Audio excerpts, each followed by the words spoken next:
Okay, everyone ready?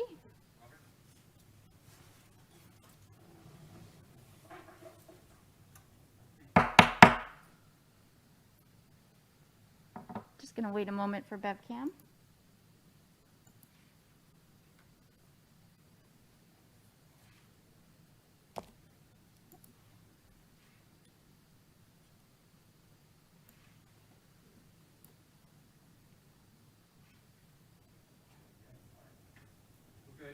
We're good? Okay.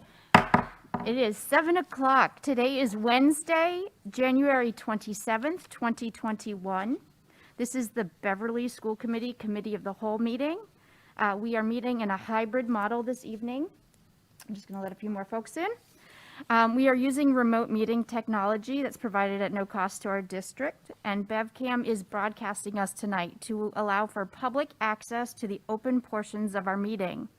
This is allowed under the March 12th, 2020 Governor's Order entitled Order Suspending Certain Provisions of the Open Meeting Law, Mass General Law, Chapter 30A, Section 20. This order specifies that we can suspend the need to have a quorum and the chair physically present, and asks that our body use technical methods to allow safe public access. We do encourage viewers this evening to take advantage of the BevCam streaming options and broadcasts. We are also trying a captioning tool while we figure out a longer-term, better solution citywide. Since tonight is a committee of the whole, we do not have an agenda item for addressing the body during our meeting. So we continue to thank BevCam for their public access via the broadcast and stream. Joining us tonight on the meeting platform are members of the school committee and various members of the district administration and leadership teams. I will call a full roll call in a moment so that we can record the participation, since the meeting application does not always display all the participants' names. Please remember that any audio or video that you supply on this platform will become part of the meeting record. And as such, we encourage you to use your mute functionality to prevent background noises. The chair will call on you to unmute when it is your turn to be recognized. Okay, members, I would now like to conduct a roll call to confirm that you're both able to see and hear me, and record who is participating remotely. So in person, we have Ms. Sherburne. Here. Ms. Visnick. Yes. Ms. Robinson. Yes. Dr. McKenzie. Here. Mr. Milady. Hello. Dr. Morgan. Here. Dr. Flaherty. Here. Dr. Turacek. Here. And I am Rachel Abel. We are also joined this evening in person with Principal Betty Taylor. Okay, and then let's do a roll for our remote participants. We have Miss Bethany Splansky. Here. We have Miss Christina Leal. Here. And we welcome Miss Kay Gerard, our new recording secretary. We are also joined by Mr. Dana Cruikshank, Here. Miss Caitlin Orlando, Miss Gabrielle Montevecchi, Miss Erin Brown, Here. Miss Erin Sweeney. Here. Oh, Miss Coelho from the school committee, you are present remotely this evening. Miss Lisa. Here. Thank you. Miss Lisa Oliver, Here. Miss Julie Smith. Here. Okay, that is who I see as our participants at this moment. I'll keep an eye on the participant window as we go forward this evening. Oh, and we are now joined by Mayor Mike Cahill, so I think we have a complete school committee. Next, since we do have a remote member this evening, all of our votes this evening will be taken by a roll call vote called by the chair. The chair will call them in alphabetical order, excepting herself, who will go last. We do anticipate entering into a brief, very brief executive session at that agenda item number 6 on our agenda tonight. However, it will be very brief, and we will have BevCam turn off the audio so the members can have a moment before we return to open session for our final 4 agenda items this evening. There will be no audio, or it will be a music audio for those who are listening at home. And those members who should not be participating in the executive summary are kindly asked to leave the conference platform and then return to the waiting room. It should only take a few moments. I believe that gets us covered for the beginning of our meeting. This evening, I would like to ask Ms. Visnick to lead us in the pledge, please. I pledge allegiance to the flag of the United States of America and to the republic for which it stands, one nation, under God, indivisible, with liberty and justice for all. Thank you, Ms. Visnick. Two orders of business for agenda item number 3 are the approval of meeting records. We actually will be holding the November 24th Committee of the Whole minutes until they are properly distributed to everyone on time. So we will see those at our next regular school committee meeting. And then I would entertain a motion for our December 17th joint council meeting minutes. So moved. Second. Thank you, Mayor Cahill and Ms. Visnick for the second. I did receive some feedback and noticed myself that we have a couple of corrections. Ms. Robinson's first name will be spelled correctly in our final version. And I am missing part of a sentence that's attributed to me at the bottom of page 1. Ms. Abel remarked that this topic was discussed with our council and noted that the citizens of Ward 2 have elected 4 city council members, 3 at large, and a Ward 2 councilor. That's what should have been there. Somehow it got deleted. So with those friendly amendments, are there any other edits that people would like to see? I'm not seeing any. We will do a roll call vote. Mayor Cahill? Yes. Ms. Coelho? Yes. Thank you. Dr. McKenzie? Yes. Ms. Robinson? Yes. Mr. Milady? Yes. Ms. Visnick? Yes. And Rachel Abel, yes. We have addressed the minutes. They have passed. Okay. The next is the superintendent report. So why don't we let you have it?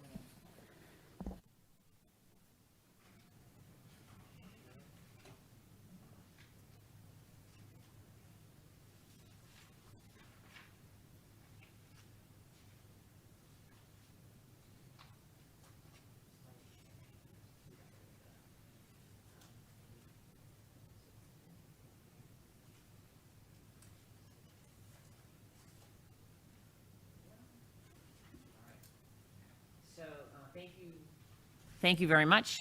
We have 3 items on the agenda related to the superintendent's report.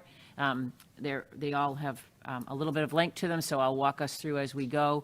The first item that we have tonight is going to be the equity audit. It's not the entire audit, but an update as we promised earlier on. We're coming forward with the beginning of our findings to share with you as we go along. I have some information about the reopening update, which will involve questions that will include some MCAS updates and some updates on information regarding pooled testing. And then finally, we'll end with our budget priority discussion. So I think as I begin, the first thing that I'm going to do is turn it over. Dr. Morgan is going to join me tonight, and we'll be going back and forth in between with various slides as we present. So I'll turn it over to you, Dr. Morgan. Thank you, Dr. Chirochek. Good evening to each of you.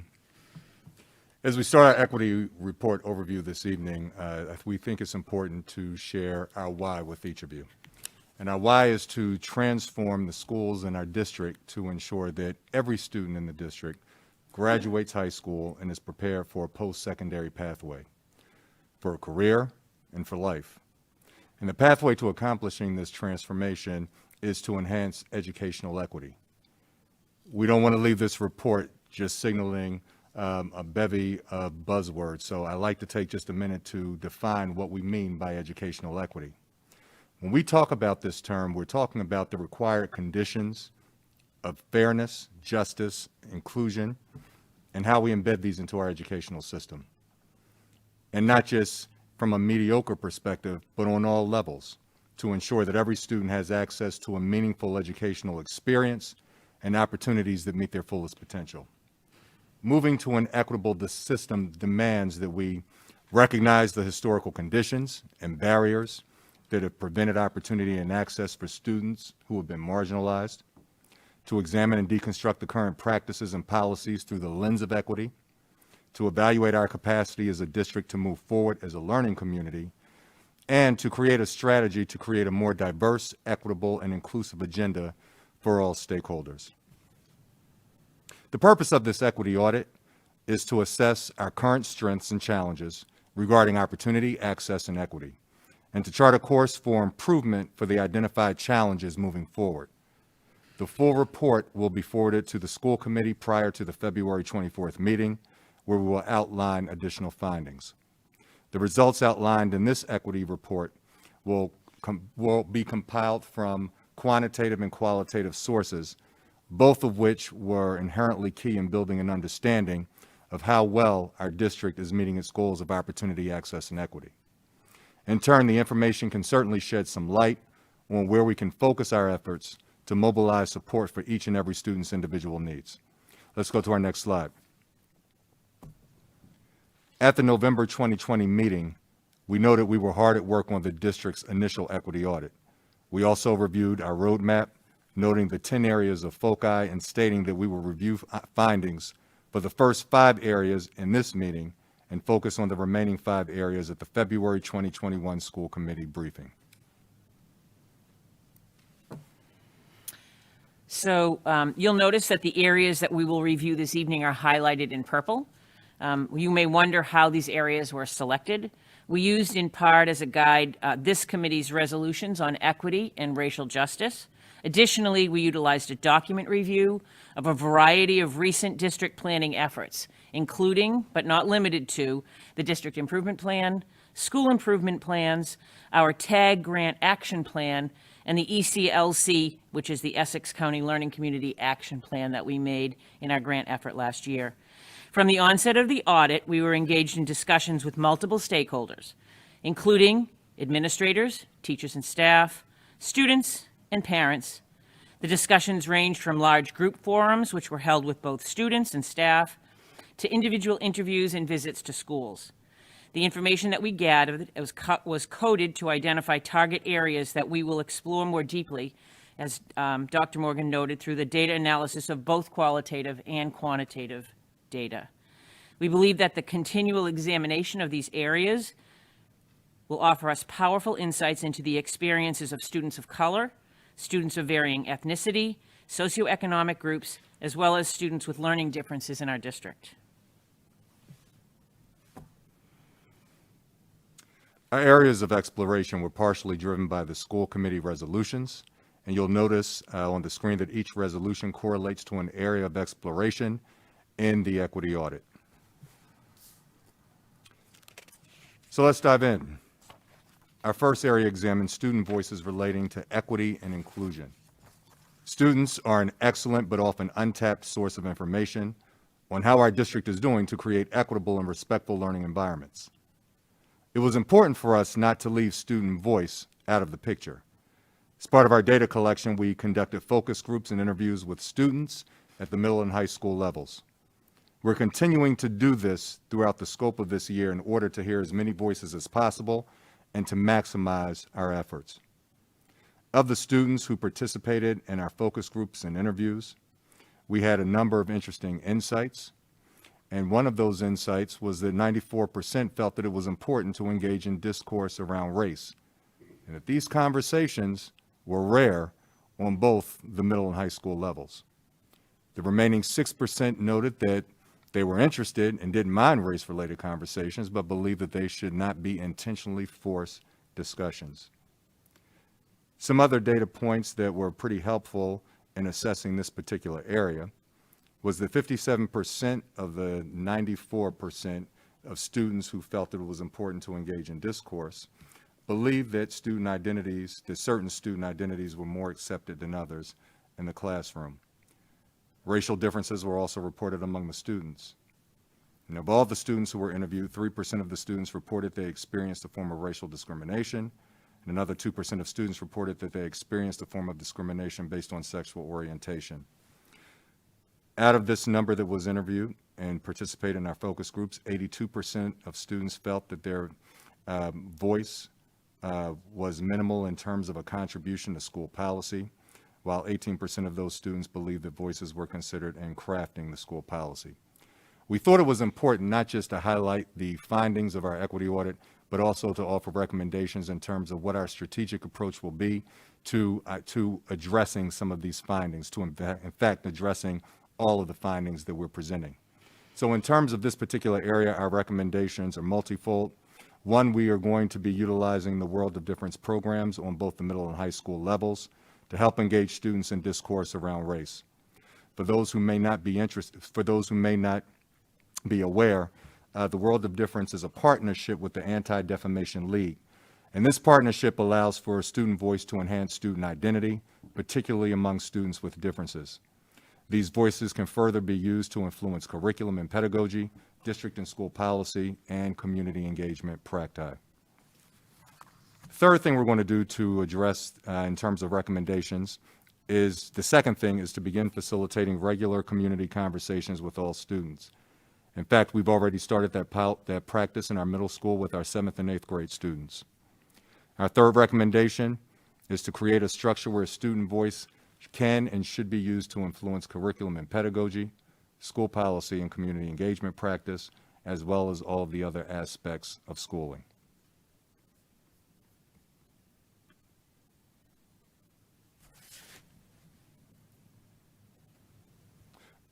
Our next slide deals with staff alignment with definitions of equity. One consideration of this audit is whether the district is aligned around a shared definition of equity. Equity interviews were conducted with school teams, with the goal being to better understand definitions of opportunity, access, and equity. Further, walkthroughs were conducted in each school to comprehend how an equity lens is employed in the culture of the school and with our students. We want to ensure each student has what he or she needs to thrive. We further want to ensure that we're tailoring resources and opportunities to each student's individual needs and providing all students with high-quality instruction and opportunities. And we want to make certain that we're doing the right thing in service to students and adults, which includes our families. So here's what we learned. There exists variations from a finding perspective across our schools regarding a shared definition of equity.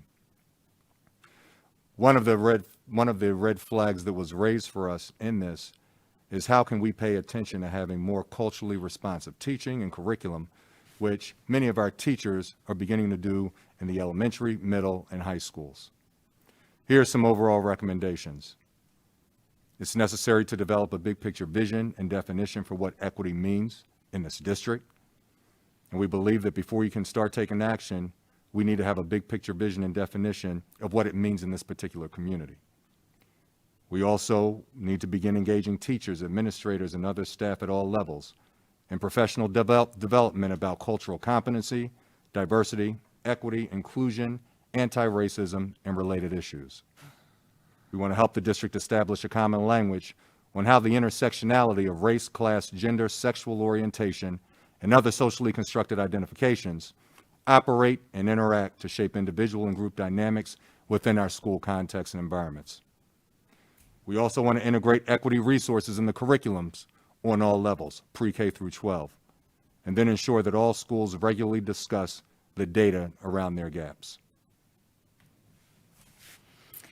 A third area, which started out as a question that was raised as we examined achievement data for students in the district. When reviewing the data across all of the levels, one question really jumped out at us. Why were students doing well in math at the elementary school and underperforming comparable peers in math by the time they had transitioned through the high school? And more importantly, was the decline in performance more pronounced in our student groups than in our aggregated data? So we began to look at our data and disaggregated it by student groups, and we chose the middle school as a starting point, as it serves as a bridge between the levels. Public schools are required to include student growth measures in addition to student achievement in the school accountability system. One of the most popular growth models that is widely used by states is the SGP, or the Student Growth Percentile. A student growth percentile describes a student's growth compared to other students with similar prior test scores. The student growth percentile further allows us to fairly compare students who enter school at different levels. It also demonstrates a student's growth and academic progress, even if students are not yet meeting the standards. Additionally, each student group is assigned a target performance indicator that measures achievement. Targets for the achievement indicators will be based on the assessment performance of schools that have already demonstrated improvement in the past. The goal of using target performance indicators is that the target focuses on closing the achievement gap by raising the achievement floor. We looked at both the target performance indicators and the student growth percentiles for English language arts and mathematics at the middle school, both in the aggregate and in the identified student groups. What we discovered confirmed some of our findings that we presented in our accountability presentation in the fall of 2019, associated with those MCAS scores, our most recent data points, which were collected in the spring of 2019. The data indicates that mathematics mastery was a problem for all students, whether you were white, Black, Latino, or Asian. While we found no disparity among the student groups in both student growth and targeted performances, this area of underperformance was identified as a priority area of improvement for the middle school. Working with the instructional leadership team and in accordance with the targeted assistance team, which we began in 2019-20, but was interrupted by the closure of the schools in March, we've come with some recommendations that include the completion of the curriculum review and an increased focus on culturally responsive teaching.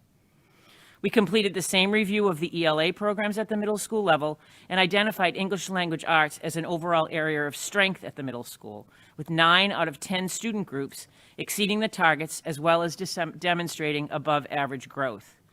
We do have one recommendation in this area, which is to continue a review of the literacy materials to ensure cultural relevance and representation. In a fourth area, we examined the over and under racial representation in advanced course enrollments at the high school.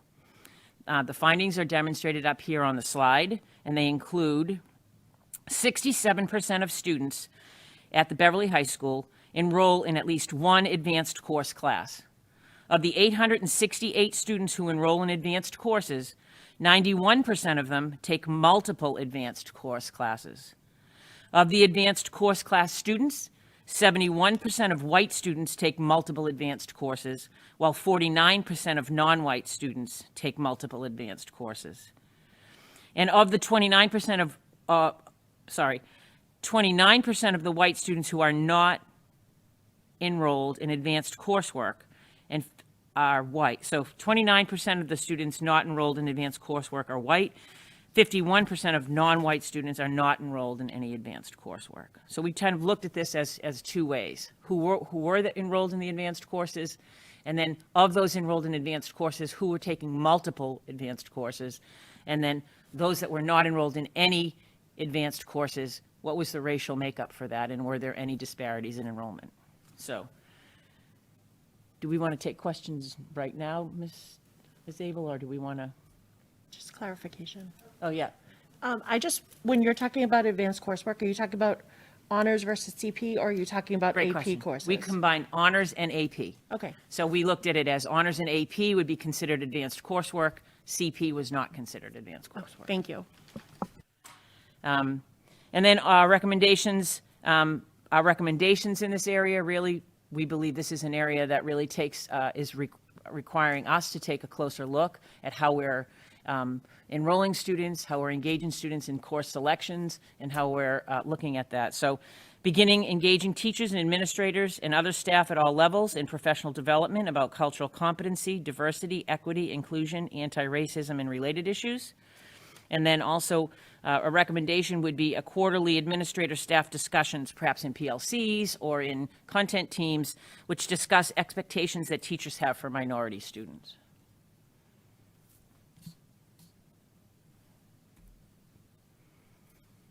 The fifth area of the equity audit examines the enrollment of our English language learners in advanced placement courses, and it also includes our former English learners as well.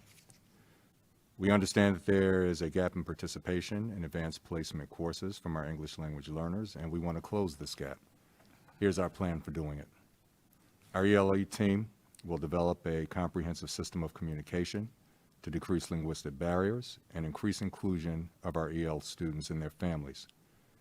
We're suggesting this in order to maximize opportunities for ELs to engage in learning alongside their non-EL peers in both academic and non-academic opportunities. Here's our theory of action.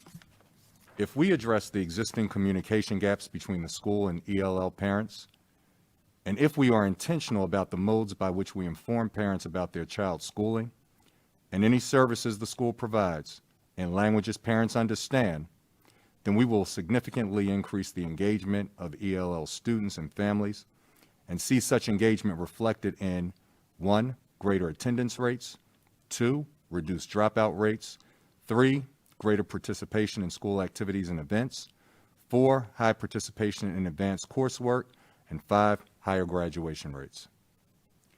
Our team will also identify factors impacting EL student participation by surveying students and families about participation in selected activities, preferred language and methods of communication, and if and how their linguistic needs are supported at the school, and distribute the survey to parents in their preferred language and preferred method. We also want to identify students in danger of disengaging from school and are dropping out, and develop a structure to support their needs in an effort to maintain enrollment and progress in school.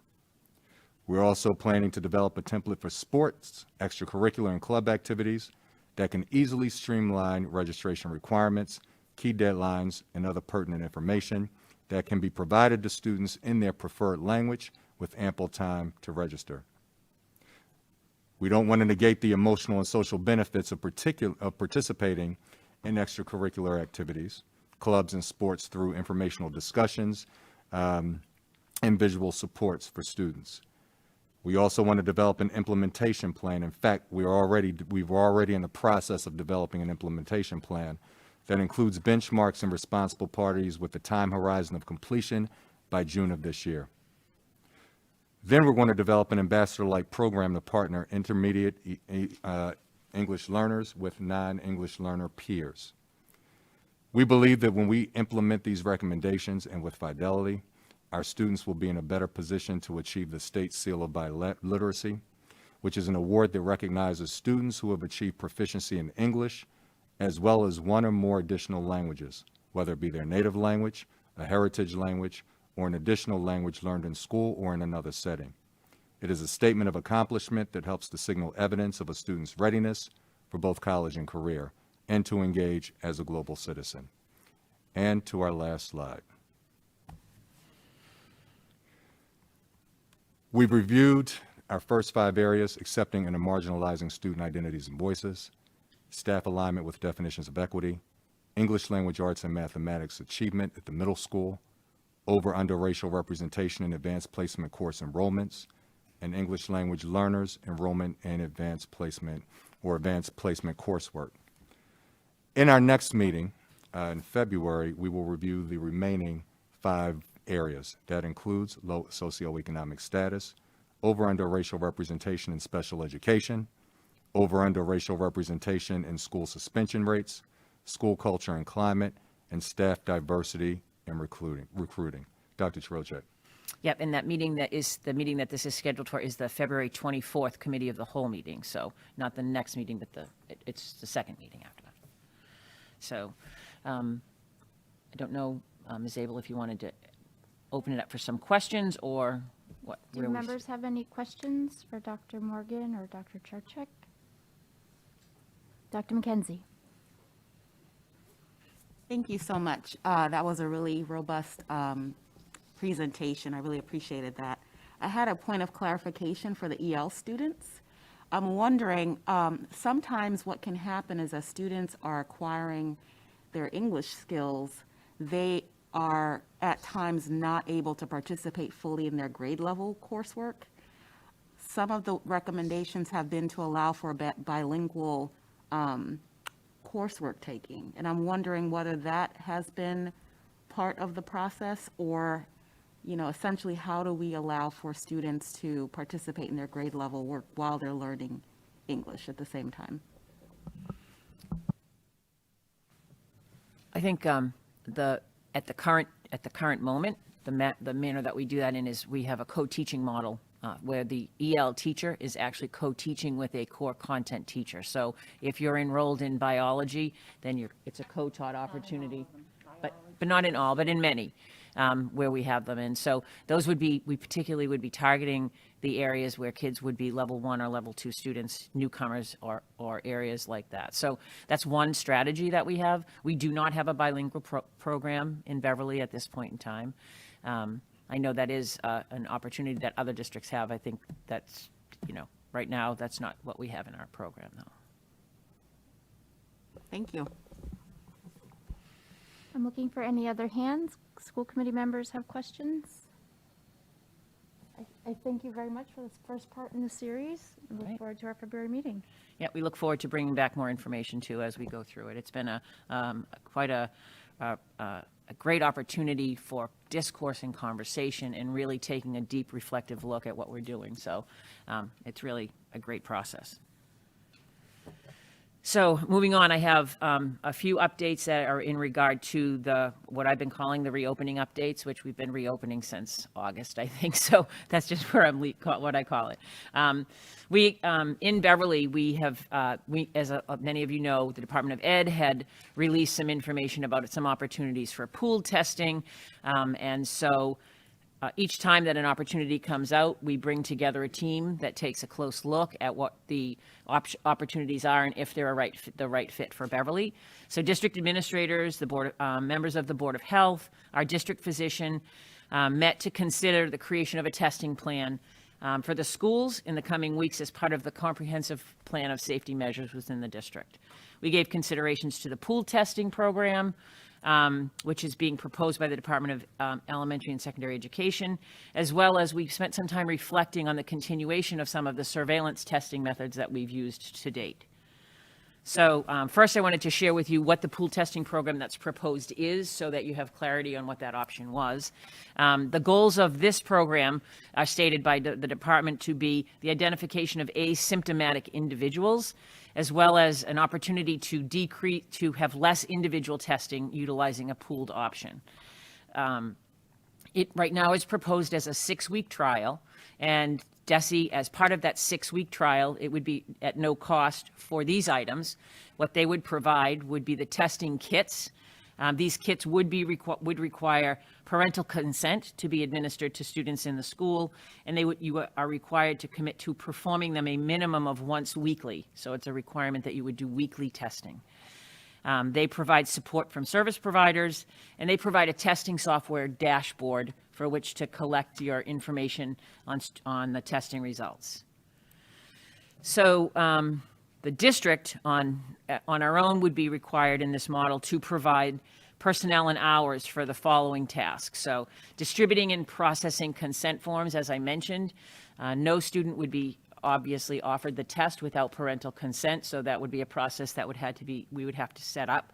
Collecting specimens from staff and students at all levels. So at our elementary level, that would require medical staff to administer, because we would not self-administer the nasal swabs at the elementary. And then perhaps we could utilize non-medical staff if we were to ask for self-collection at the middle school and high school for the nasal swab, as well as for staffing. We would need to designate and set up testing areas in the buildings to minimize the classroom intrusions.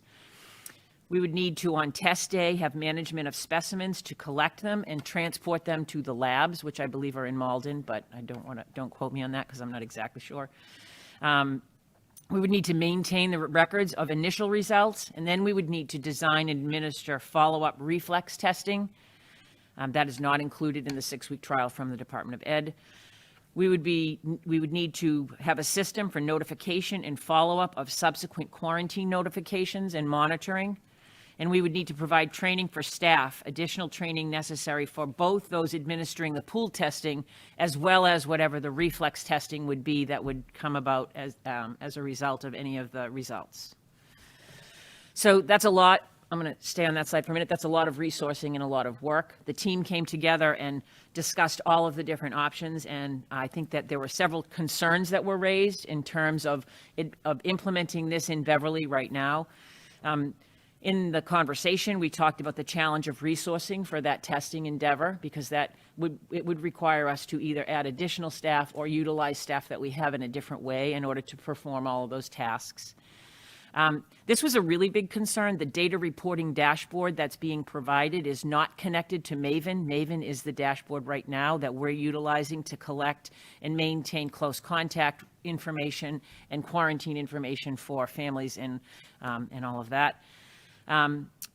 There were concerns that were raised around the use of the nasal swab. Originally, I think some people were under the impression that it would be a saliva test, and it was a nasal swab test that they went with. Concerns around the size of the pool. So each pool would range from 10 to 24 people in the pool.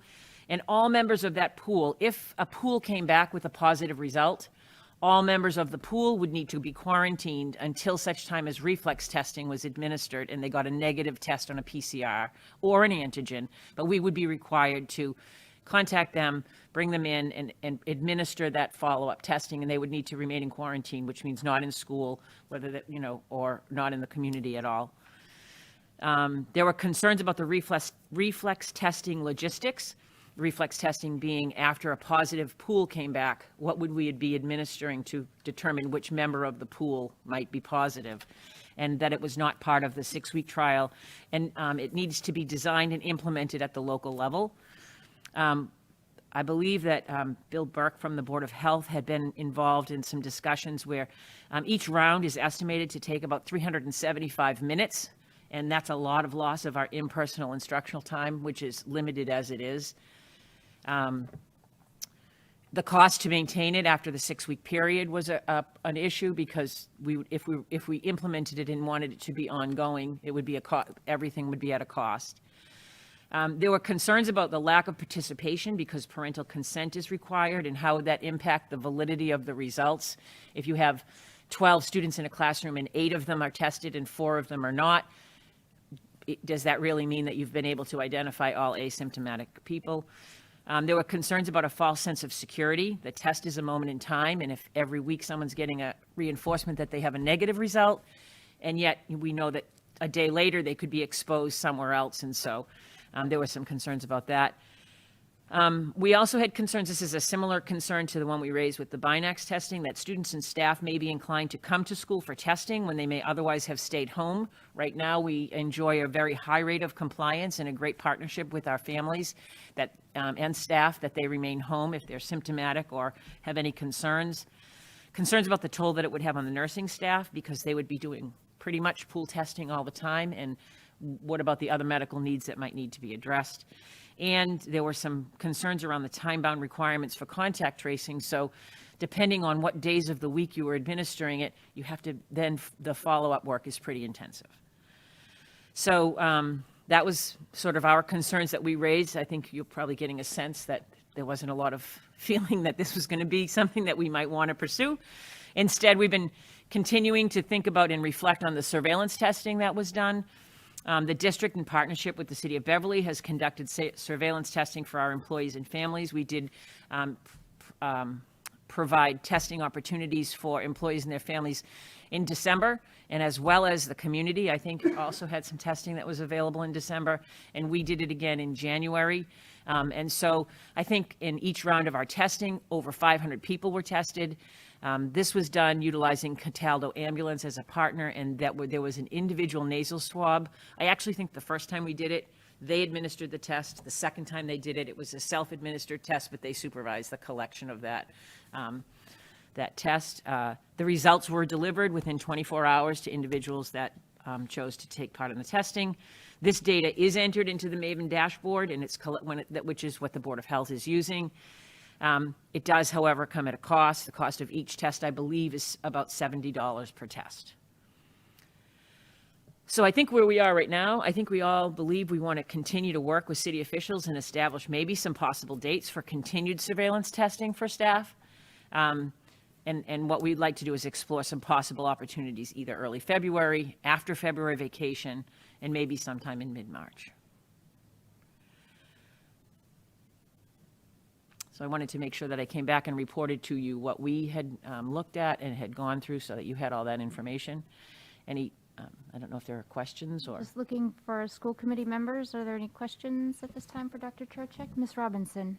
I just wanted to say thank you for giving us all that information, because, you hear this information on the news, it sounds like a really Like, why wouldn't we do it? And then you see how intrusive that would be onto the day that we need kids to be educated. And I so, think, thanks. I honestly believe it's a great plan for some districts that may not even be in school yet or may really need this to be able to get back into school. I think for us, we already have established a pretty good routine around safety measures within the buildings, and we've been working on our safety protocols all along. So I guess the real question was, what would it bring us? What would we gain by implementing that? Not that it's a flawed effort. I think for some districts my daughter works in Boston. She hasn't been in the classroom yet. So how can we get some kids in school? And I think for some kids and for some communities, it's probably a great decision. I just don't think that it's the right decision for Beverly at this point in time.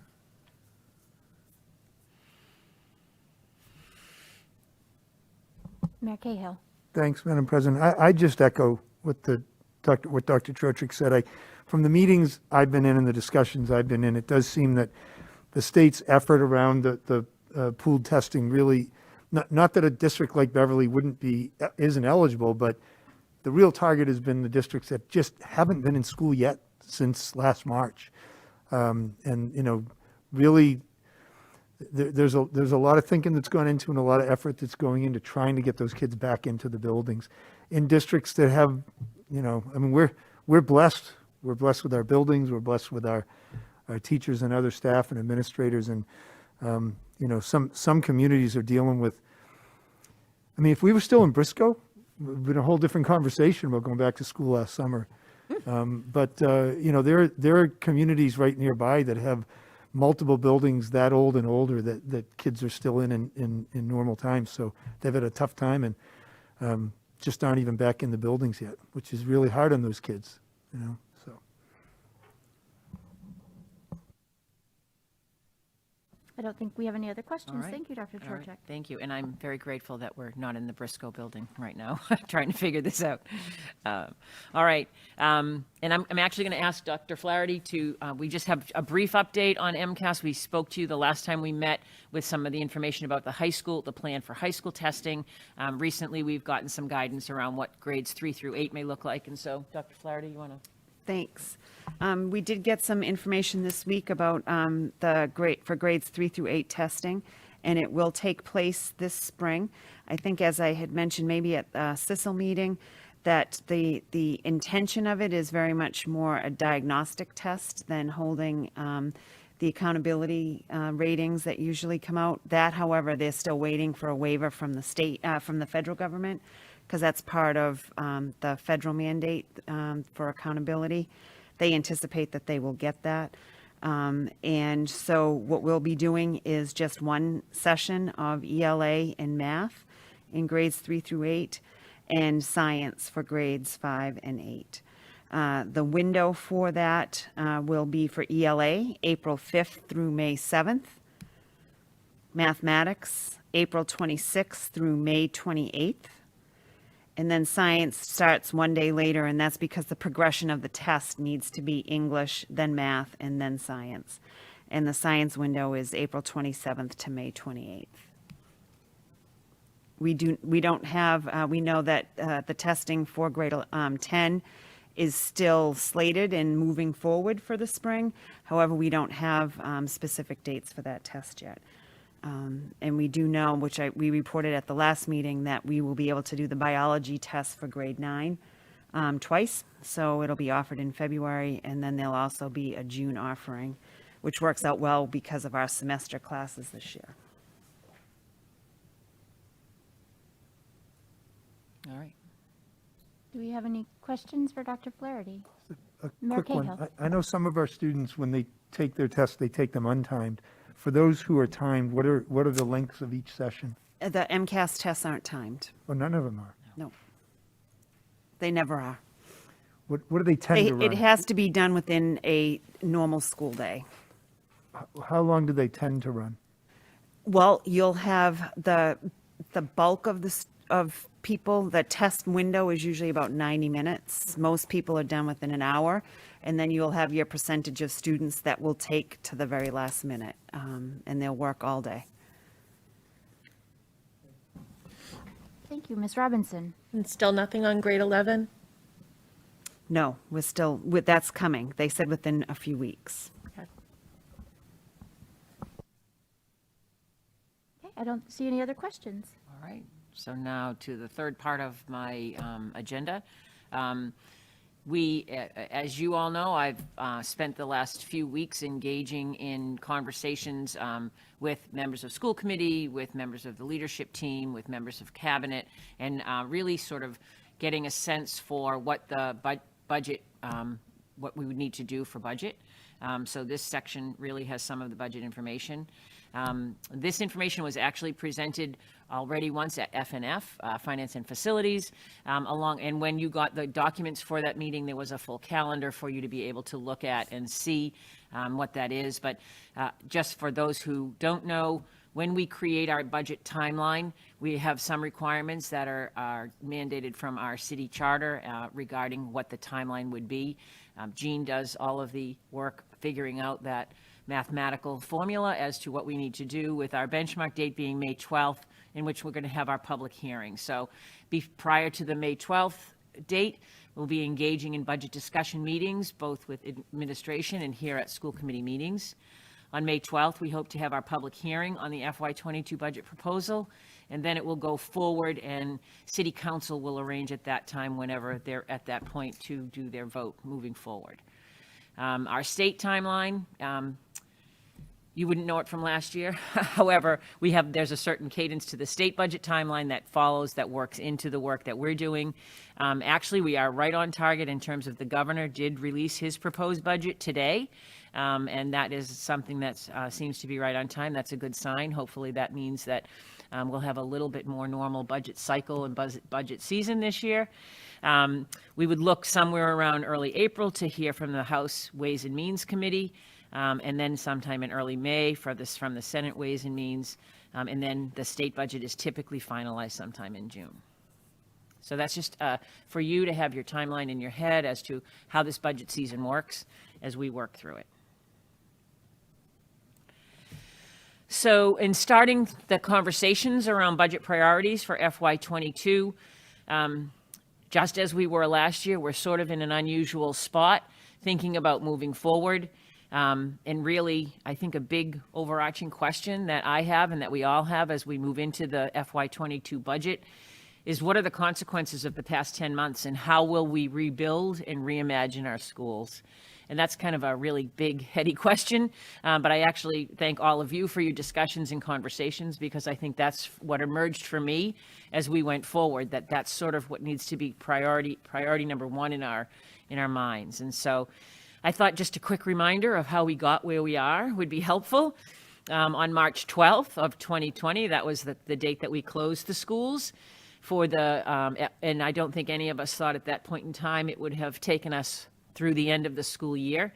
In Beverly, we shifted to our Beverly Keeps Learning platform, and we implemented both asynchronous and synchronous remote learning. I think we all thought we would be back in school soon, maybe someday, and lo and behold, it lasted through to the end of the school year.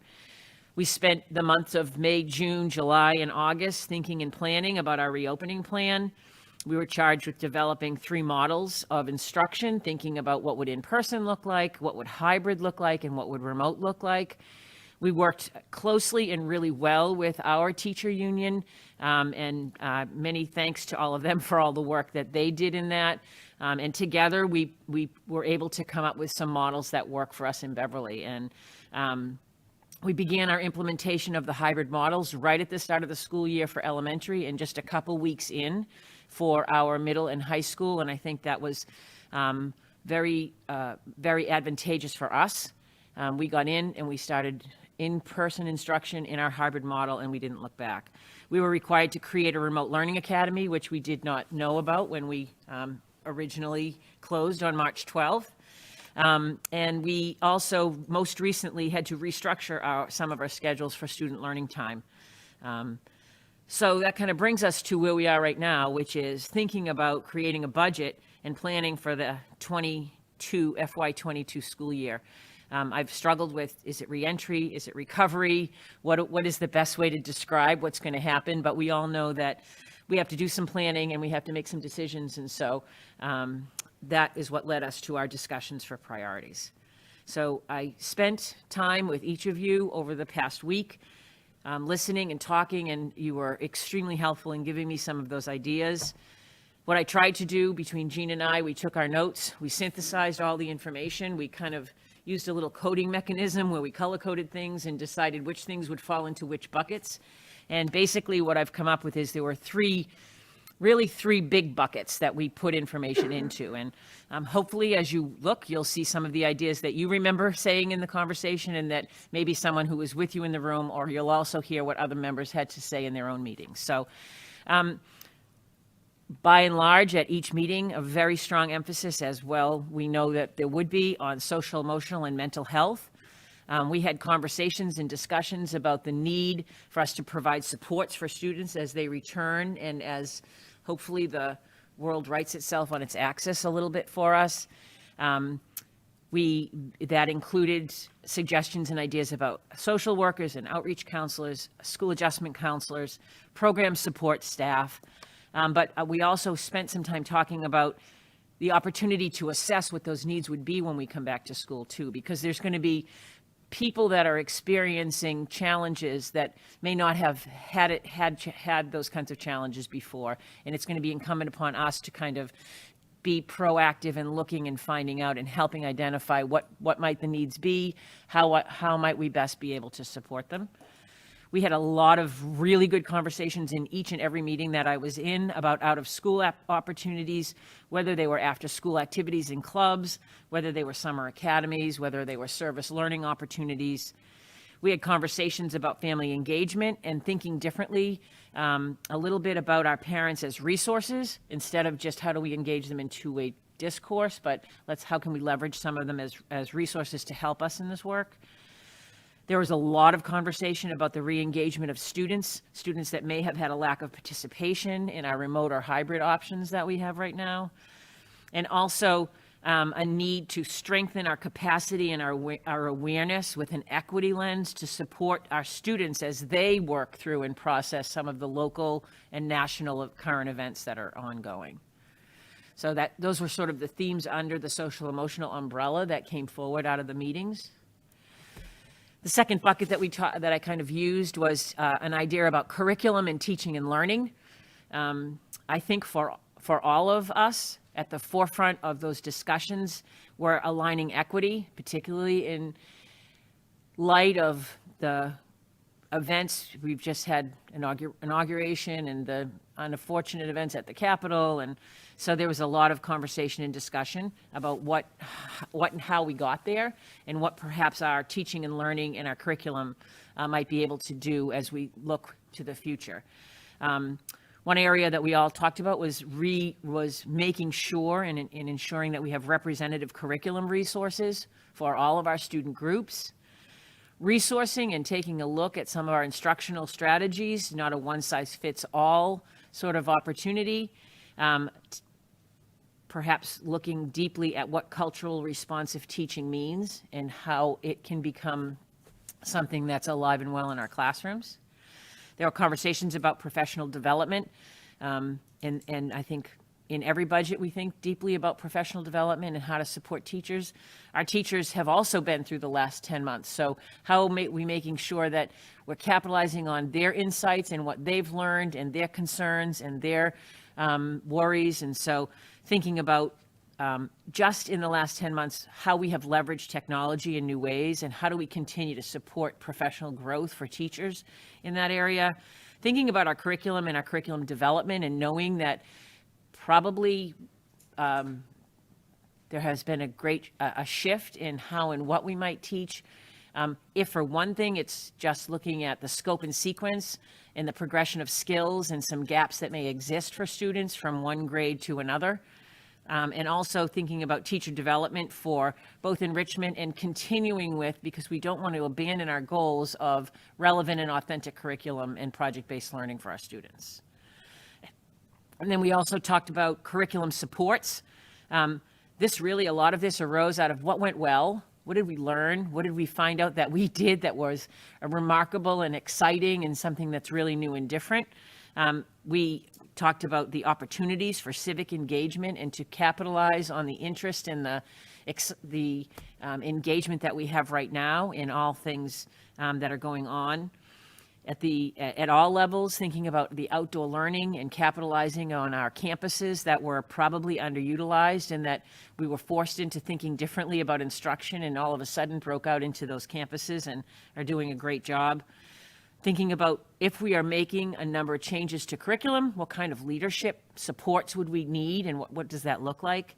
And then also a conversation about world languages and what are we doing and what opportunities are out there for our students in the areas of world languages.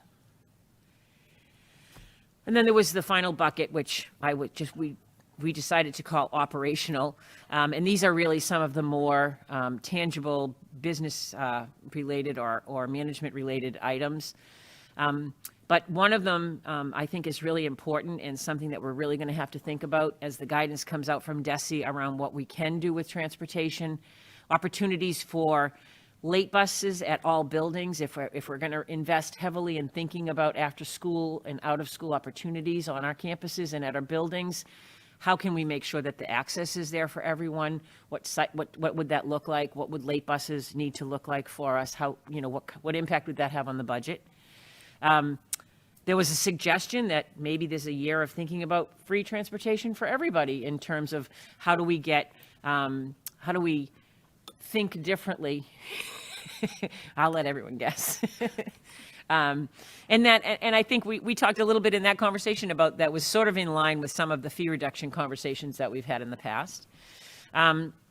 Discussions about taking a deep dive into communication. We think as the pandemic had one unique opportunity in that it exposed all of the areas even more greatly. So if it's something that we knew wasn't going great before the pandemic, and then we were forced into this one area of remote learning.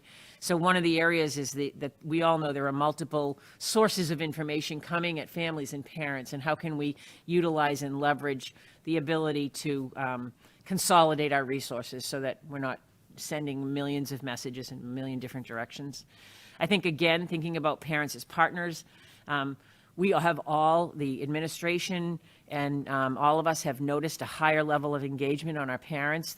We're streaming into their living rooms. They're part of a lot of the work that we do. And one thing we don't want to lose and go back to a traditional brick and mortar building is we don't want to lose that partnership that we've established with our families and our parents. There was some discussion and conversation about sustainability, which sort of may have been put on a back burner while we were in these past 10 months, but we don't want to lose sight of the work that we were doing around recycling and composting, and how can we make sure that stays at the forefront of our efforts.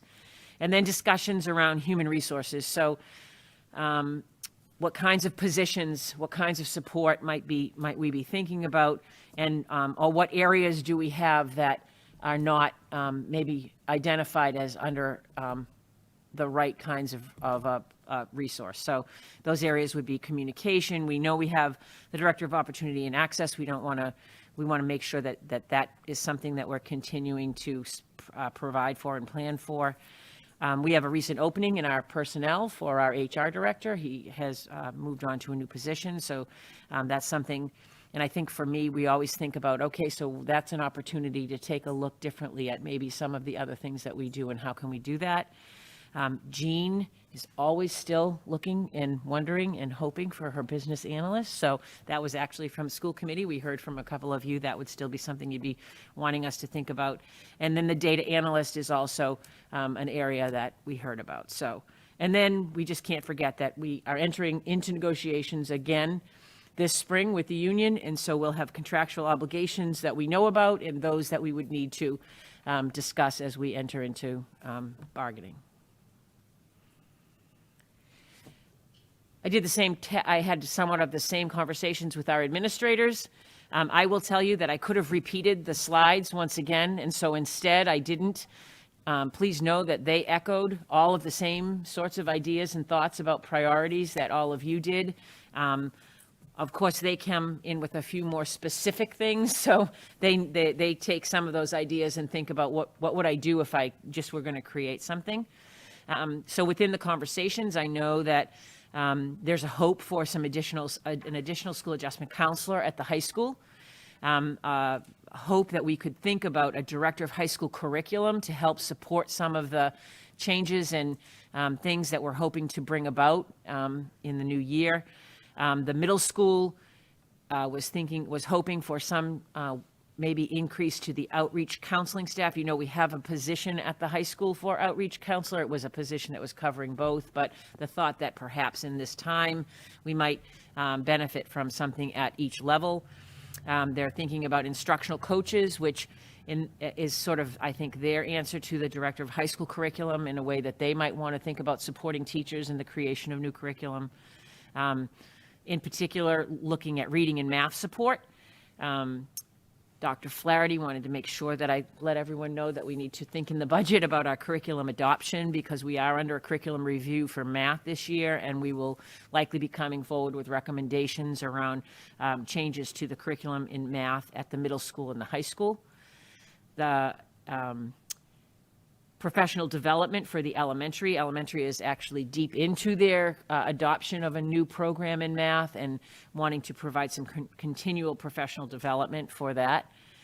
Class sizes at elementary, and by class size, I think all of us want to keep an eye. We don't know what to expect. We don't know what the requirements are going to be, but we do know that we have some every year we come forward and we have the class enrollments and we say, well, we're going to watch that class. It's a little high right now, but I think that there are administrators that are a little concerned that this is not a year to leave class sizes hanging in the balance on the high side. So that would be a request from them.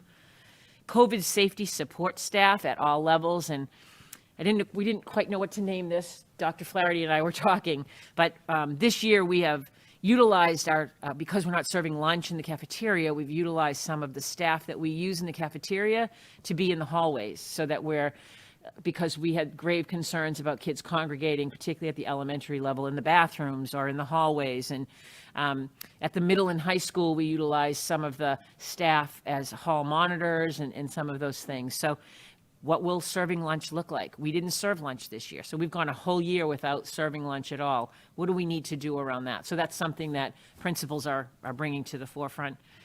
You know, we'll always have some enrollment-driven staffing requests. A couple of those would be in the area of special education, where perhaps programs are over-enrolled at certain levels, or transitions are causing some of those enrollments to be different.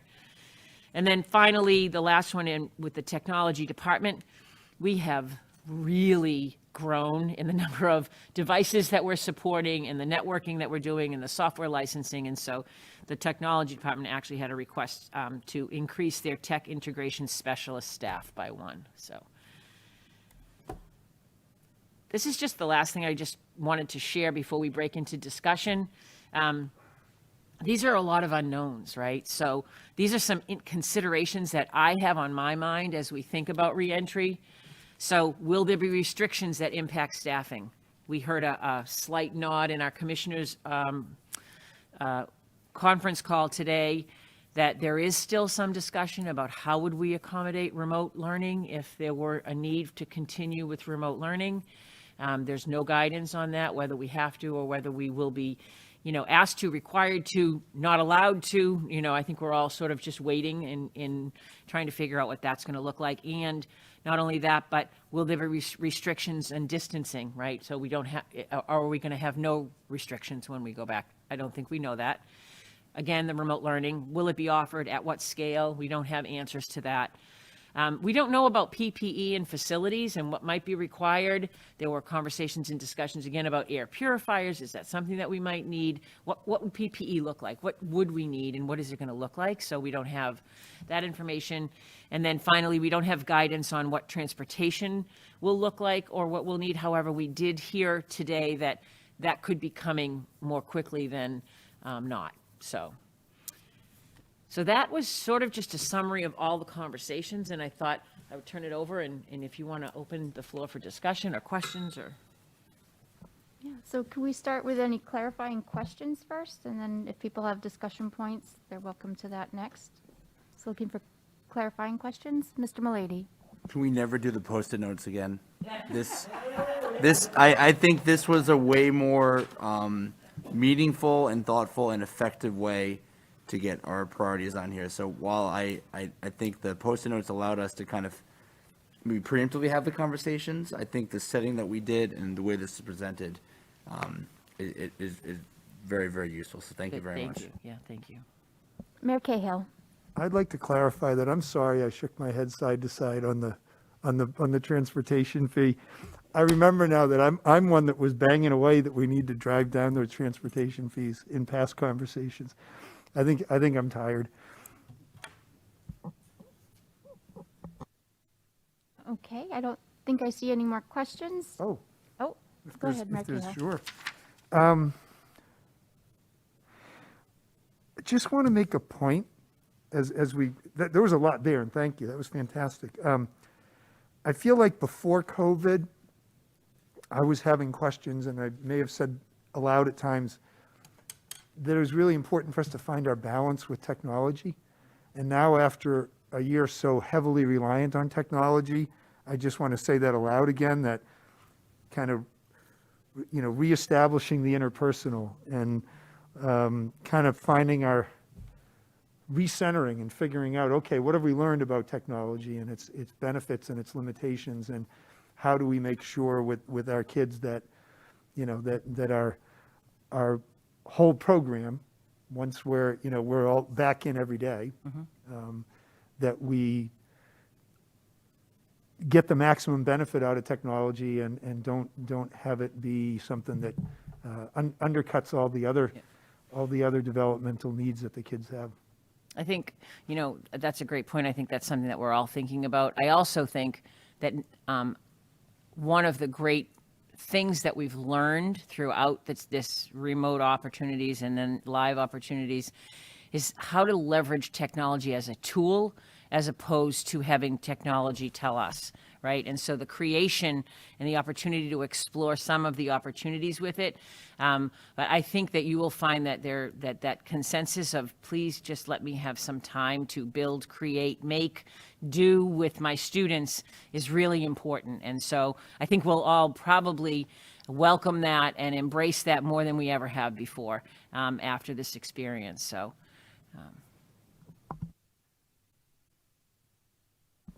Are there other discussion points, questions?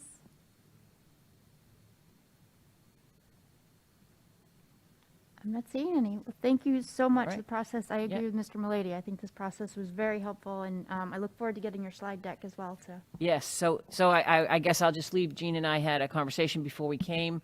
Our job now will be to go back and, try to build a budget that emphasizes these things and share with you. We know we'll be coming back with the next budget discussion also on February 24th. And Jean has told me we might actually bring even some numbers that night, which will be good if we can do it. And so that's what we'll be looking forward to, taking the next few weeks to really dig in and what does this really mean, and working with our administrators as to kind of make it a little bit more concrete. So thank you, and I really mean it. I really enjoyed the conversations, and it was really helpful, I think, because even in my role, I'm trying to think, what is it going to look like, and how are we going to get there? And none of us, if we choose to ignore all the things we learned in this pandemic and go, our hope is to not just go back to what we were doing, right? Let's take what we've learned and let's make it better. And this is a great opportunity that we have to do that. So that's our thinking. So thank you. And that's all I have for the superintendent's report. Okay, thank you so much. Next up, I just want to remind members that February is a short month because we have a school vacation week planned in our calendar. So we will be having our CISL meeting on the 3rd and our regular school committee on the 10th. We're going to have our student advisory council at 6:30 before our regular school committee, and the negotiating subcommittee is looking to actually put a very brief subcommittee meeting even before that. So we'll have 3 meetings on the 10th, back to back to back, hopefully in this hybrid model. And then with the vacation week, our committee of the whole, as Dr. Trocheck has mentioned a couple of times, it slides out to the 24th, and it backs up after our facility and financing facility. I still haven't memorized which order that goes in, but F&F will be on the 24th at 6:30. Our committee of the whole will begin at 7:30, again in a hybrid. I do have an update. The financial forecasting group was supposed to meet tomorrow evening, but the chair has kindly requested that we slide that out till March. As Dr. Churchek reported, the governor's House 1 budget just sort of came out today, moments before we gathered. And so the hope is that the financial forecasting committee will be able, now that there was some additional appropriation for FY21, and hopefully with some new information coming out about FY22, will be able to update its report just a little bit for our city councilors. And with that, I believe we're at the point of this meeting where we're going to ask our friends, once we take a roll call vote, our friends at BevCam to remove the audio portion of the streaming and broadcasting. Ms. Coelho, you can actually call my cell phone and I'll put you on speakerphone, just to make sure that you're able to participate. The chair is calling a very brief executive session. I move to convene an executive session pursuant to Mass General Laws, Chapter 30A, Section 21A, for the following purposes. Purpose number 7 is to review and approve the minutes of our executive session meeting of the Beverly School Committee of January 13th, 2021. And purpose 3, which is to discuss strategy with respect to and in preparation for collective bargaining with units C and the AFSCME units, because an open discussion may have a detrimental effect on the bargaining position of the committee. And we will return to open session. We plan to return in just a few moments to open session, where we will conclude our agenda with 4 votes on contracts. So I have made that motion. Do I have a second? Second, please. Thank you, Mr. Milady. Because we are going into executive session and we have remote participation, we will do a roll call vote. Mayor Cahill? Yes. Ms. Coelho? Yes. Dr. McKenzie? Ms. Robinson? Yes. Mr. Milady? Yes. Ms. Visnick? Yes. And Ms. Abel. The time is 8:11. If BevCam, if you would be so kind.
Okay, the time is 8:16 and we're returning to our open session. Thank you so much for accommodating us as we had our executive session.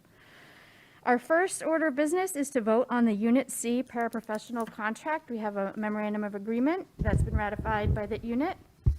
May I have a motion? So moved. Thank you, Ms. Bisnick. Second. Thank you, Ms. Robinson.